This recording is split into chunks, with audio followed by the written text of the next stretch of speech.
Hello, this is the MSKMiner.com channel. In this video, we'll talk about the Undervolt mode on the S21 Plus with 3rd revision hashboards. Using our new Autotune algorithm, we tuned it to the stock hash rate of 225 terahash. Right now, the average shown is 224.3 at a power draw of 3,282 watts, which is 14% lower than the factory power consumption.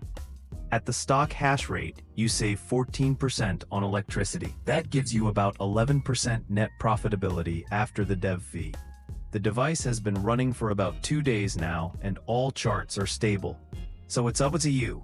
You can either use Undervolt mode while keeping the factory hash rate and gain 11% in net profit, or use a small overclock at factory power.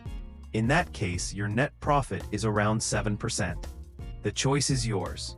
MSKMiner firmware gives you flexible options to tune your devices the way you want. Thanks for watching. See you next time. Subscribe to the channel. If you still have questions, leave a comment or join our Telegram channel. Bye.